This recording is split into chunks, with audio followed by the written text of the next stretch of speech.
Though many people never end up achieving their dreams, we spend a lot of time convincing ourselves that we won't be happy until we get there. The reward comes from being in the process of getting to the thing. Welcome to Twin Spin, the show hosted by us, the Neo Twins. We've shared a birthday, childhood, and now a podcast together. We talk about the stuff that's hard to name but impossible to ignore. Growth, identity, creativity, and change. It's part catch-up, part soul-searching, and all about becoming who we're meant to be, all with a twist of twin.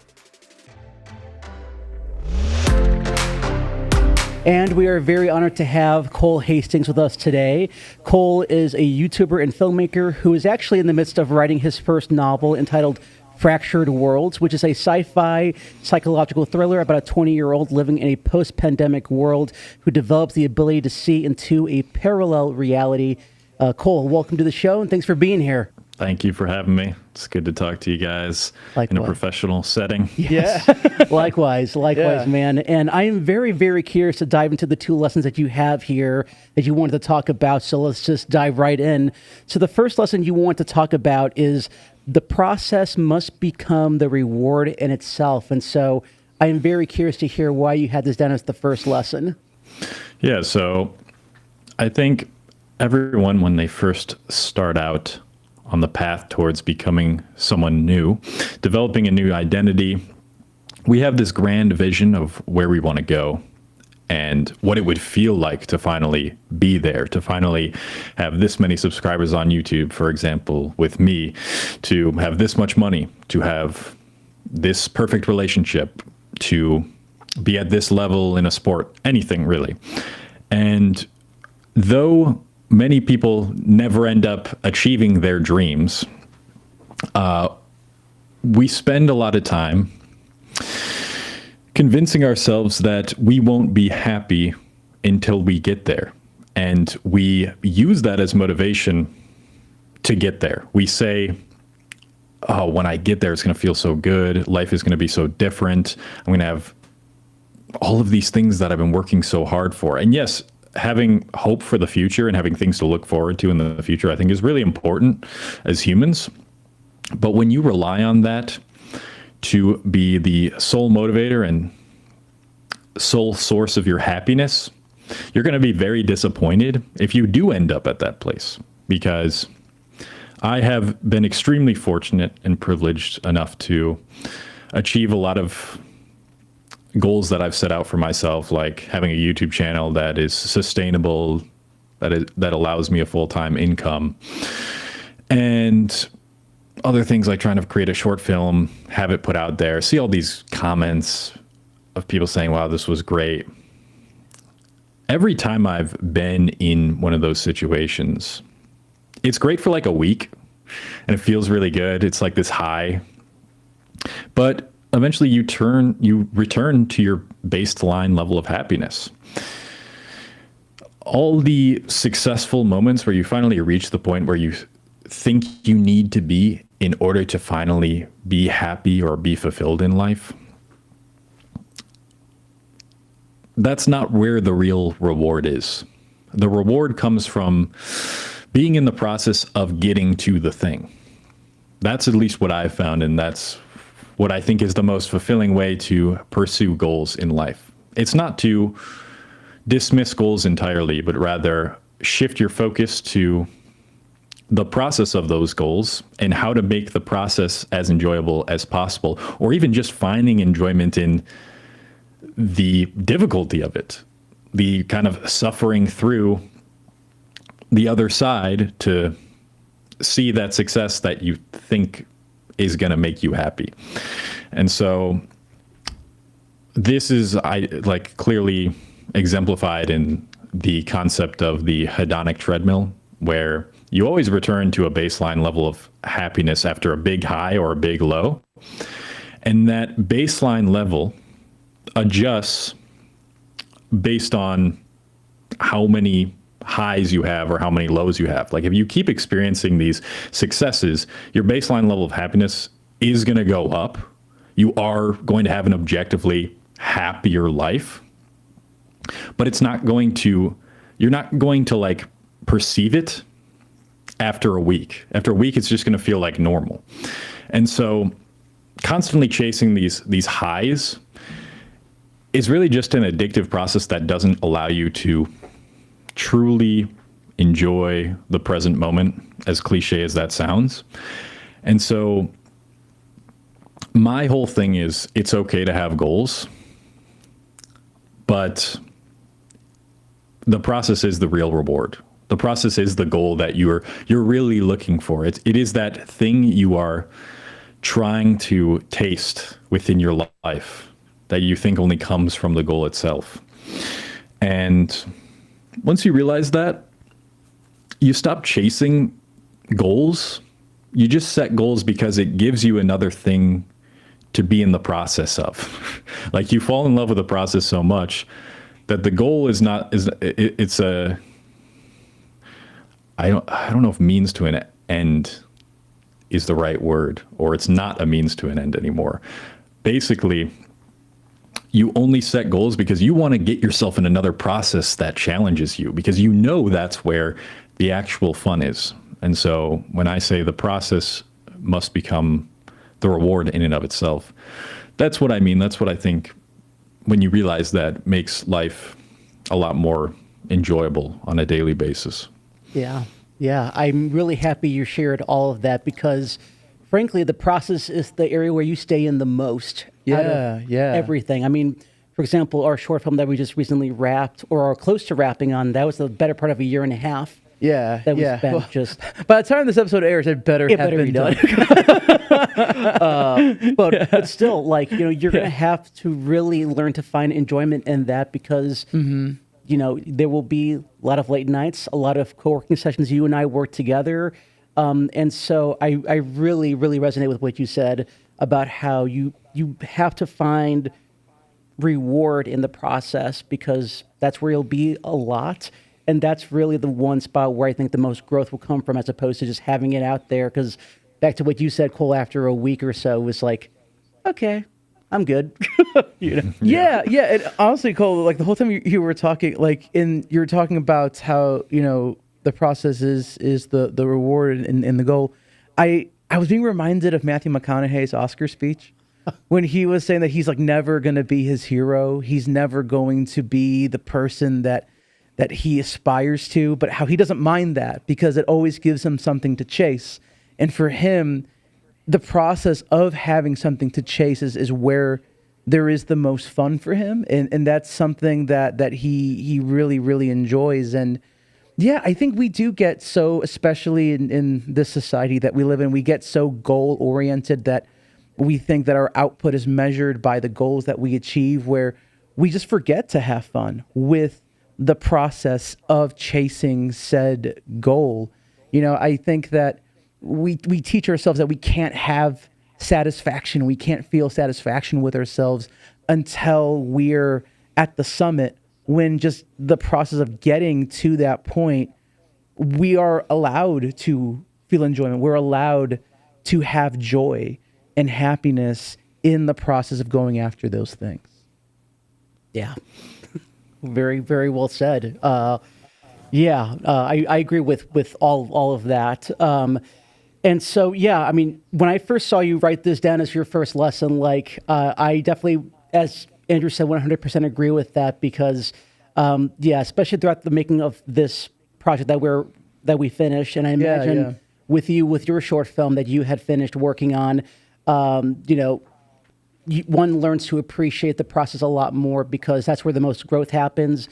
And that's also where, like I said, that's going to be pretty much your dominant position of where you'll be in the process for a long time. And if you don't learn to enjoy the process, then I don't know what to tell you, frankly. Yeah. And actually, I'm curious, Cole, when you learned this lesson, you had this sort of hallelujah moment, were you in the process of something, or were you at the goal?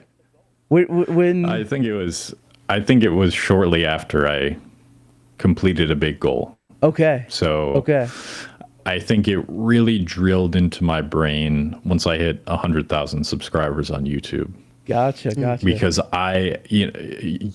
before that, you think of that 100,000, 100K on YouTube, your subscriber count changes from like, I guess back then it was 99,999 to 100K. And it's like this vanity metric that gives you some air of a reputation, of like a high reputation. Yeah. And like I was just riding off that feeling. And then you finally get there and you're really hyped up. I celebrated with my friends. And then the next day or a few days after that, it's like, okay, well, what's next? Yeah. Oh, that Yeah. question. Oh my God, I feel that. I feel that so much. I remember literally at the premiere of our web series, and that we had labored like 3.5 years. 3.5 years on. Yeah. We literally at the premiere, someone asked, "Okay, so what's next?" And I'm like, "Can I just Enjoy this. Can I just have for 5 minutes? Can I have this? For one moment?" But Yeah. even then, it's like people are asking what's next, and then you ask yourself, "Okay, what's next?" Yeah. You can only enjoy that high, quote unquote, for so long. Oh yeah. No. Definitely. Yeah, I also want to add in the discrepancy that in saying this, I don't think you shouldn't celebrate your big wins either, because I think it's very important for you to acknowledge all that work you did in the process. That's also important, but you spend most of the time in the process. And when you look back on things after you've created them, you're going to, like, when you think of things future-wise, you think of getting to that goal and how it will feel. But in retrospect, what really feels like the fantasy or the thing with a lot of aura around it was what you were doing to get to that point. Like, you kind of start having nostalgia for being in the process of getting there, I've noticed. Yeah. Oh yeah. And I would also add, on top of making sure to recognize the win of whatever process was wrapped, whether it's getting 100,000 subscribers on YouTube or wrapping a short film. Also, an idea that we've talked about a lot this season is the idea of rest and recharging. I feel like, going back to what was said earlier about how so much of, I feel like, a creator's worth is determined by their output and how much they're putting out there, that we don't really give ourselves the chance to really know when it's time to sit down, rest, relax for a moment. And it really took us a long time, I know you and I, to figure that out and realize how essential that is also a part of the process of being a creator, is that you need that time to refresh and recharge. And that's actually where a lot of ideas come from that I didn't think was the case at first. I mean, it took us until basically halfway through our 20s to realize that the rest can also provide the ideas. It's not just constantly sitting down and being like, okay, like, what's next? It's like, rest, and then trust the process from there. But yeah, I definitely agree with you. Like, it's important to celebrate the wins too, but like, the happiness shouldn't solely come from the wins. Yes, absolutely. And with that, let's hop into the second and last lesson that you wrote down that changed your life. And this is an interesting one. You wrote down, you can only see someone/something in so far as your beliefs allow you to. So talk to us a little bit about that one. Yeah, so I think we can only understand reality insofar as we've experienced it, I guess. So we get feedback based on our life experiences, and based on that feedback, we form beliefs and notions about how the world works. Some of them are accurate, some of them are objective, others are highly subjective.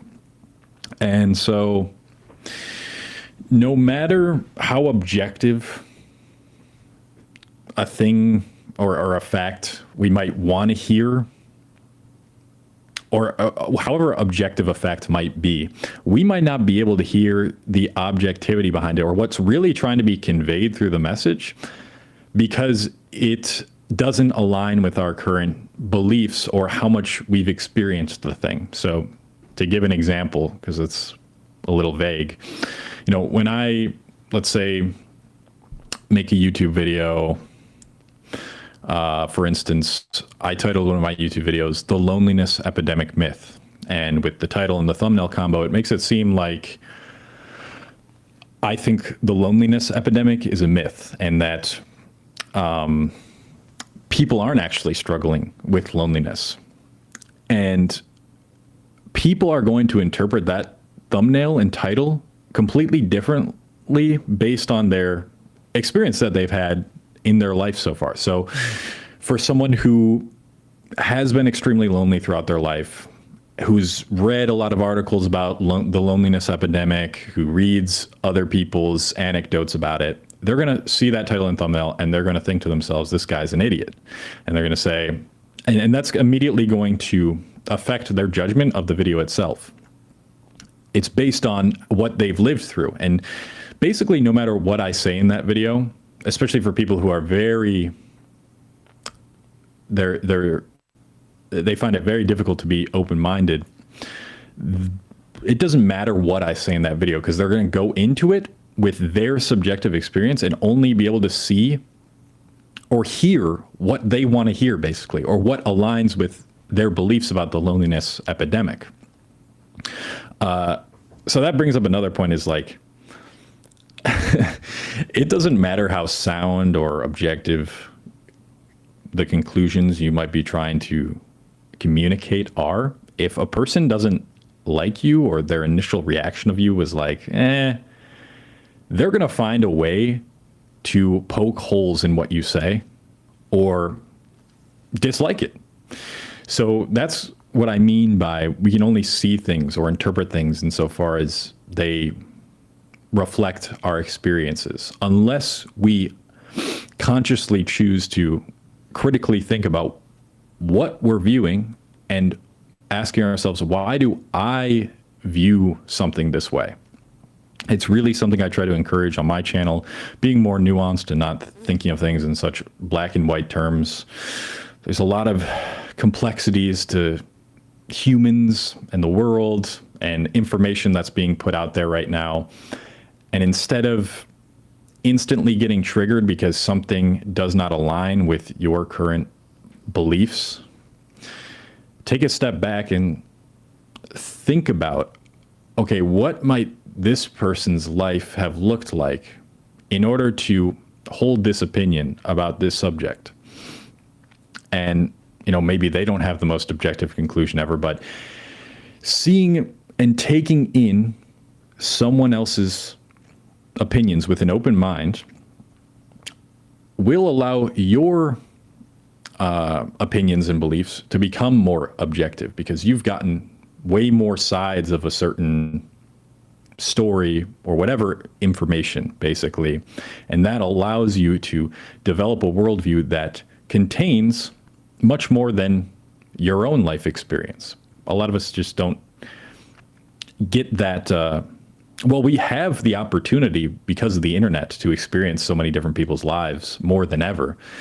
But it's funny because the internet has almost exacerbated echo chambers, because if you really want to search for opinions in think pieces that agree with your pre-existing opinions, it's easier than ever to find people who agree with you, which makes you feel like, oh, you know, my life experience is the right one more than ever. So I guess that was a long-winded explanation, but yeah, basically, Yeah. you have certain beliefs and experiences about the world based on the information you consumed and the feedback you've gotten from your real world experience, and that shapes how you see things. And you can only really see those things insofar as you've experienced them or how much you know about them. And that may or may not be the truth behind them. I mean, one quote that kind of kept ringing in my head as you were saying all of that is how a lot of people these days listen to respond, but not listen to understand. Yes, exactly. How a lot of people are already preparing what to say without even fully listening to what your idea might be or what your idea might be.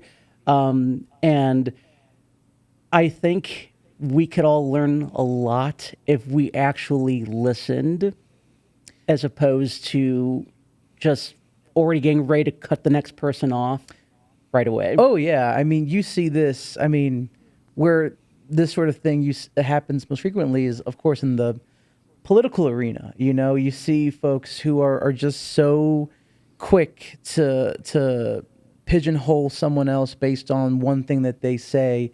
And, you know, I remember, like, even in our own extended family, you know, throughout the various elections, you see people quickly judge other people for voting for certain candidates, and, you know, whether it's Democrat, Republican, Independent, what have you.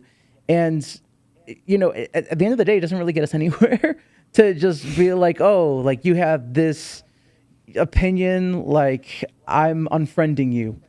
And it's like, but how is that helping, you know, the dialogue happen? You know, there were some discussions that I had with family who, you know, voted differently than me, and it was actually like a very eye-opening discussion, hearing their perspectives, and kind of to your point, Cole, like hearing where they came from, the life experiences they've gone through, and how that shaped their opinion. And the funny part is, when we actually sat down and just laid it out there, our values were actually very similar. They were actually incredibly similar. It's just, you know, we're so programmed now to use certain buzzwords or to use certain angles on topics that make it seem like our opinions are very different. But when it got down to, you know, the end of the day, and we just sat there and we just had a heart to heart, we realized that at the end of the day, we're actually not all that different. It's just our lived experiences and the way that we move about life just happen to bring us to different spots politically. Yeah. No, I think you really hit the nail on the head with that one. And yeah. I'm curious to ask you, Cole, you know, the more you got into your YouTube journey, and the more I'm sure you started getting more and more comments, including some interesting ones, I would imagine, you know, probably not, but I'm going to ask anyways. You know, did you always have this perspective of, you know, trying to understand where this person was coming from? You know, and if not, you know, at what point, you know, did you kind of embody this idea, this lesson? It's a good question. I definitely don't think I started off that way. I think I had to build a tolerance for negative comments towards me. And maybe it was like a survival mechanism. Like, the only way I could really stop all these negative comments from hurting me was to be more open-minded and to put myself in the other person's shoes and ask myself, okay, what's going on in this person's life? What kind of day have they had to leave this sort of comment? How has their life experience differed from me? And just take maybe a second away to not comment while I'm emotionally charged, and just pause for a second, take a few deep breaths, and then come back to it and go into it with that open mind. But maybe I don't know when it happened, but it seems plausible that it was like a survival mechanism of, this is going to keep happening no matter how objective or nuanced or whatever, or how I try to take in as many sides as possible I can be. Like, someone's going to dislike the video and what I said, or they're just going to dislike me. So maybe my brain was just like, this is the only way you're going to be able to handle this, is being open-minded. And so I think that's actually one of the best rewards from YouTube, has been developing that tolerance and perhaps survival mechanism to see things with an open mind, like negative comments towards me. I totally understand that, though. Like, I relate to that so much. You know, I remember, especially during some of our earlier films, you know, that we made. I mean, we got all sorts of comments from people who we didn't know who they were. Like, I think to this day, the best comment we've ever gotten was someone wrote they wanted to shove 2 IMX cameras up our ass for the emotional experience we let them on. And to this day, I'm not sure if that's a critique or a compliment. I'm like, is that a good thing that we made you feel emotional? Is that a bad thing that we made you feel emotional? I didn't quite know how to I didn't know how to interpret that, no. But I just, kind of like you said, it really forces you to consider, what has brought this person to this moment, that they're reacting to this piece of media the way they're reacting to it. And it does, whether you mean as a defense mechanism or just, expanding your worldview, it really does force you to consider other people's lives and the choices they've made and the circumstances they live under. And really makes you consider what it means to be someone that's not yourself. Yeah. And kind of going off of that and what you also said, Cole, I was reminded of a quote that I think you actually told me a few years ago when we first started getting negative comments online. And it was, I think it was especially on a Instagram reel that we posted of going to our first Pride. Oh, yeah, after coming out. And there were some very colorful responses. Yeah. But I remember you saying to me, like, you know what, Adrian, hurt people hurt. That's all it is at the end of the day. Like, we don't know, of course, why or how, but, don't take what they have to say to heart because they don't know you at all. You know? Yeah. I mean, I think if you just think objectively about it, it's like this person feels that a good choice with their day is to post a negative comment on a video of someone they barely know. And it's like, if you just objectively look at it like that, it's like, man, like what has had to happen in their life where they think that, this is a good use of their time. And when you frame it like that, it really just, you feel sorry for them, honestly. Right. Instead of feeling this like rage of like, oh, how dare this person blaspheme my video. It's more like, okay, no, I'm considering where they're coming from, or maybe it is they just don't like you. I mean, that also could just be the end of the day. It's like maybe, their life is great and they just don't like you, which is possible too. But it does really ask you to consider other perspectives other than your immediate gut reaction. Yeah. I also remember thinking to myself after seeing those comments, like, say what they will, but technically they're still engaging with the content. So that's still helping it rank better in the algorithm. So that's what I guess thank you. Yes. Thank you for your hate. I appreciate it at the end of the day. Yeah. Go ahead, Cole. One more additional thing I wanted to add, just to add some nuance to this. I don't think it really applies to the Pride example, but even constructive criticism comments used to trigger me. Like ones that genuinely were providing good feedback, I couldn't listen to them because that would mean I'm wrong. And my ego doesn't want me to be wrong. And so that's another sort of thing you have to distinguish between is negative comments, but then also like, is this negative comment that is making me angry or triggered genuinely trying to help me and I just can't listen because I don't want to be wrong? Or is it just straight up hate? And if it's straight up hate, of course, you're just going to dismiss it. But a lot of negative comments have helped me become a better creator. So I think that's important to add into as well, not just to completely dismiss any negative comment and say, oh, they just hate their lives. Like, no, someone might actually be trying to help you. They just might be a little bit angry in that moment and communicate it in a bad way, or you just might not be willing to listen. Yeah, that's such a good distinction. Yeah, I think, especially especially for folks who create media, I think it can be very, it can be kind of a shell shock when you get that first piece of criticism and you don't want to listen to it and you just think, they just hate their life. But yeah, you're absolutely right. There have been a lot of comments we've also gotten over the years where it's like, okay, like especially looking back on some of our other stuff, it's like, you know what? That person was right. Like that sound could have been better, or that angle could have been better. And it's like, you really learn, the more you do this stuff, to really open your heart and your mind to those comments and really try to get through to What is it trying to tell me? Which admittedly is a really hard thing to do. Admitting that you are not all knowing, that you do have those shortcomings in this area or that area.